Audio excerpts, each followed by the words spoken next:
Hello students, GPS online classes में आपका स्वागत है।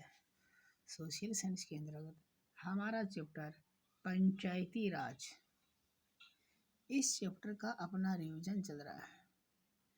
इस चैप्टर के अंतर्गत आज अपन पंचायती राज के बारे में अध्ययन करेंगे। पंचायती राज, इनका सामान्य परिचय कि पंचायती राज है वो क्या होता है। ठीक है, तो देखिए विद्यार्थियों, हमने लोकतांत्रिक शासन प्रणाली के अंतर्गत ये पढ़ा था कि हमारा जो देश भारत है, इसमें शासन के 2 स्तर हैं। ठीक है, इसमें देखिए केंद्र सरकार और राज्य सरकार। केंद्र सरकार वह सरकार होती है जो संपूर्ण देश के लिए बनती है।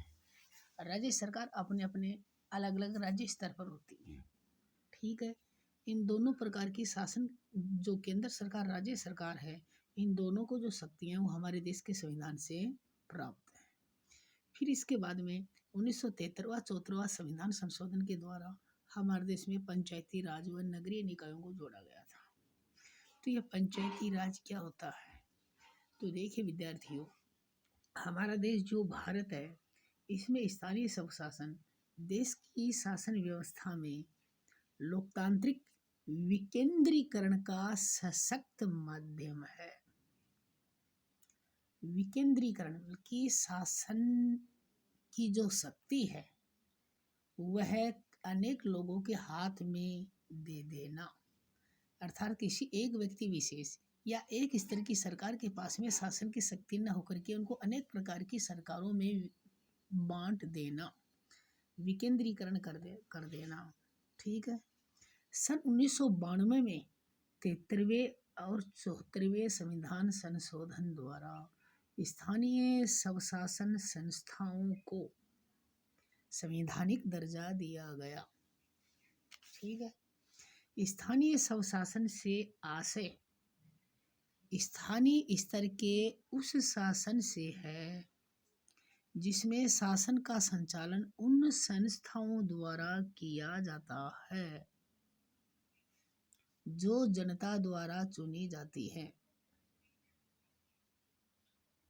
तथा जिन्हें केंद्रीय या राज्य शासन के नियंत्रण में रहते हुए नागरिकों की स्थानीय आवश्यकताओं की पूर्ति के लिए कुछ अधिकार एवं दायित्व प्राप्त होते हैं।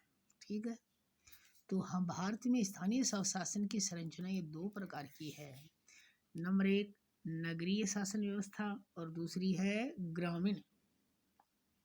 नगरीय जो शहरों में, ग्रामीण अपने जो गांवों में। ठीक है, ग्रामीण स्थानीय स्वशासन को पंचायती राज व्यवस्था के नाम से जाना जाता है।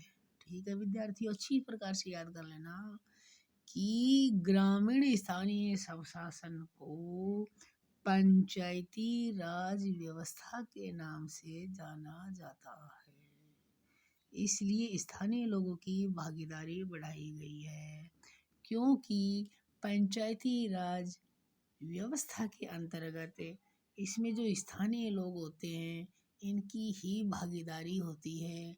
लोग अपनी आवश्यकताओं के लिए, मतलब कि कौन सा जरूरी कार्य है, किस कार्यों को प्राथमिकता से करवाया जाए, है उनकी ज़रूरत के अनुसार कार्य करवाया जाता है।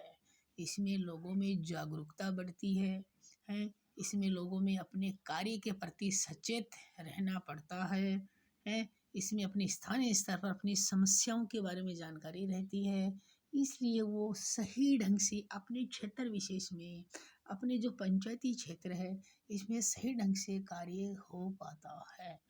इसलिए जो पंचायती राज व्यवस्था है, ये लोकतंत्र की जो शासन प्रणाली है इसको एक मजबूत एवं सशक्त करती है। ठीक है, आज की वीडियो लेसन में हमने पंचायती राज व्यवस्था के बारे में अध्ययन किया है। नेक्स्ट अगले वीडियो लेसन में थैंक यू।